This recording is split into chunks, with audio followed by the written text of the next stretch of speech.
Monkey D. Luffy. Merde!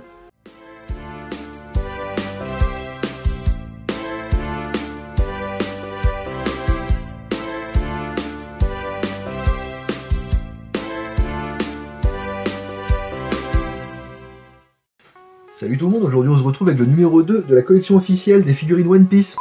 Alors dans ce numéro 2, on va parler du personnage de Roronoa Zoro, le chasseur de pirates. Je vous cache pas que j'ai un petit peu découvert la figurine avant de faire la vidéo, et je suis un petit peu déçu. Mais avant de commencer à regarder la figurine, on va regarder le petit fascicule, parce qu'il n'y a pas grand chose dedans encore une fois.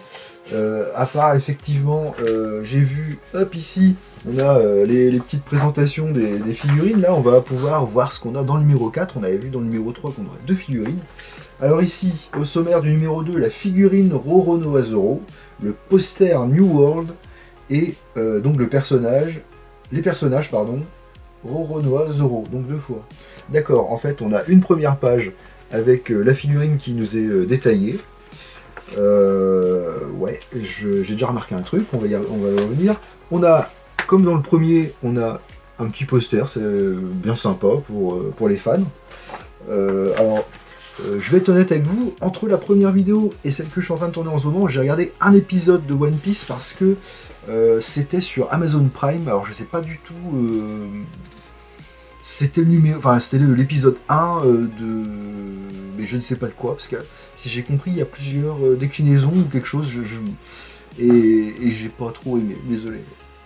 Alors j'ai pas aimé pourquoi, bon ça après c'est mon affaire, mais j'ai retrouvé un petit peu tout ce que j'aimais pas déjà quand j'étais plus jeune dans les mangas style Dragon Ball et tout, avec des personnages qui font ah tout ça, enfin c'est pas mon truc quoi, je suis désolé, c'est pas mon truc. Enfin bon bref, on n'est pas là pour parler de moi.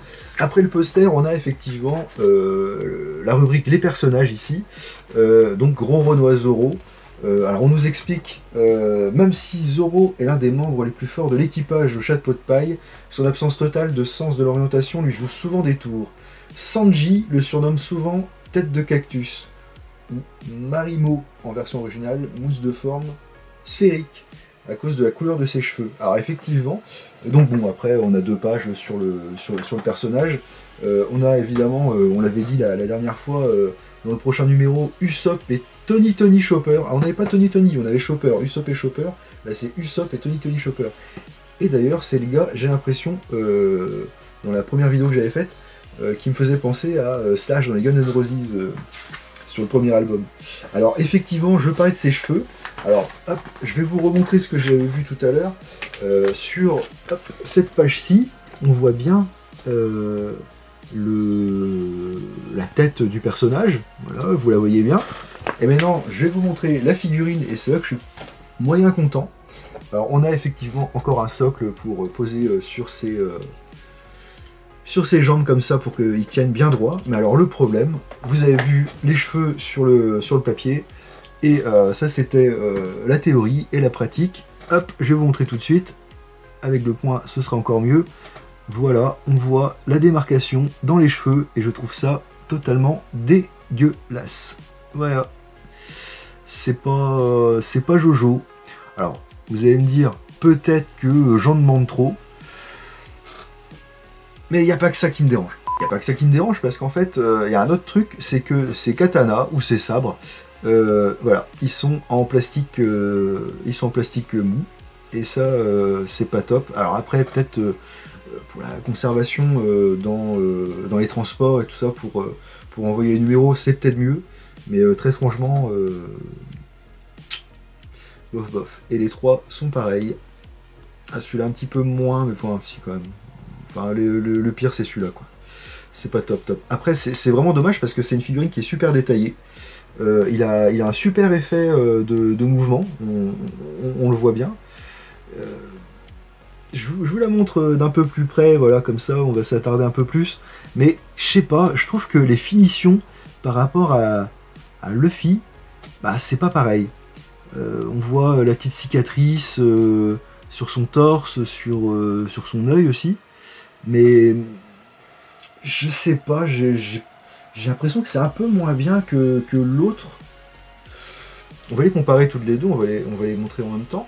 Hop, voilà, on a donc Luffy, s'il veut bien, et Zoro, Mais hop, voilà. Je vais me planquer un peu, ce sera mieux, voilà.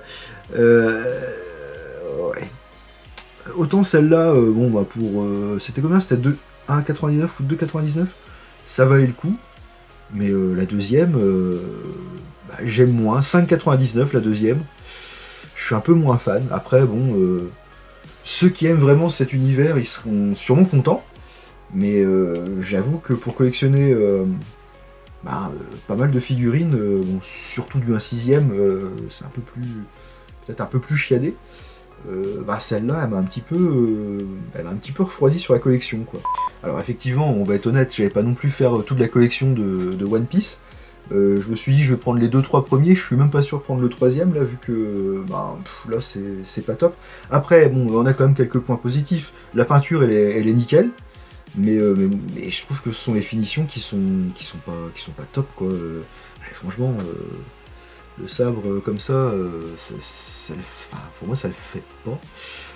Même si bon, c'est pas complètement nul, hein, évidemment je vais pas critiquer le travail des gars qui font ça, quoi, mais c'est clair que les cheveux, non, quoi, la délimitation sur les cheveux là, pour moi c'est non, quoi.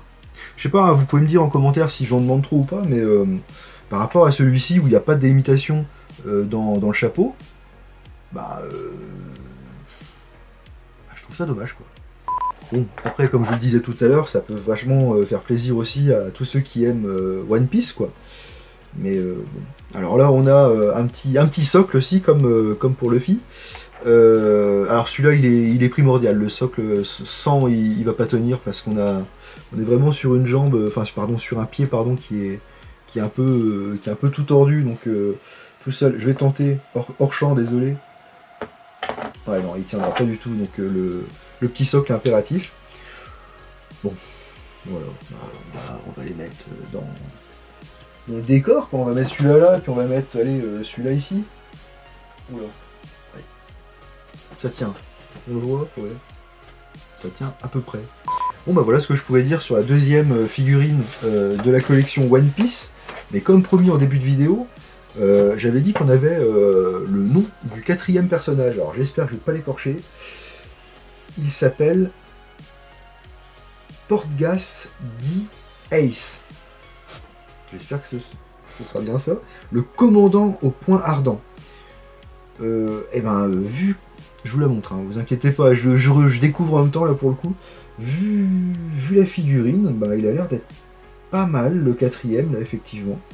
Donc pour mémoire, hein, on va revoir le 3e, c'était ces deux-là. Voilà. Et donc le 4e, c'est lui. Et pour le coup, je pense qu'il va avoir plus la physionomie, on va dire, de Luffy. Donc peut-être que ça sera mieux. Pour la forme, je vais vous remontrer les cadeaux qui sont offerts quand on s'abonne. Alors on a les 9 cartes One Piece qui sont ici. On a le porte-clés. On a le t-shirt taille L, je crois que j'ai vu, en coton, qui se trouve ici. Et on a un mug, hop, voilà, avec retrouver l'équipage version New World sur ce super mug. Donc version New World, si j'ai bien compris, parce que je suis un peu quand même mine de rien. Donc ce serait un peu dans ce goût-là. Ah, et là je me rends compte que j'ai dit une énorme bêtise, heureusement que j'ai vu. Donc le 3e personnage, enfin un des deux personnages du 3e numéro, ce sera lui. Et celui qui ressemble à Slash, c'est celui-là, donc c'est encore un autre personnage. Ok, donc j'ai rien dit, je fais que des bêtises sur cette collection, apparemment c'est pas bon, c'est pas bon. Enfin bon, bref, on a fait un petit peu le tour de la figurine, je vous la remonte quand même pour la forme, histoire de... voilà, Zoro est arrivé, le voici, le voilà. Bon, effectivement, on peut quand même noter dans les points positifs que j'aime quand même beaucoup le côté, le mouvement du personnage. On voit qu'il est en train de sortir son katana. Je pense que c'est un katana, si je dis pas de bêtises. J'ai un peu peur à chaque fois de me tromper. Mais en plus, il en a 3, il doit être super dangereux, le gars. Mais ouais. Bon.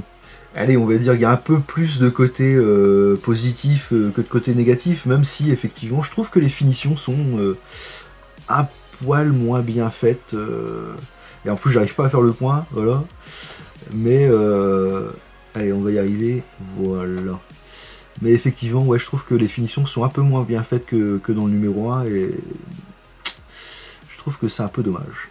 Allez, ce coup-ci, je vous laisse et je vous dis à la prochaine pour une prochaine vidéo. Ciao!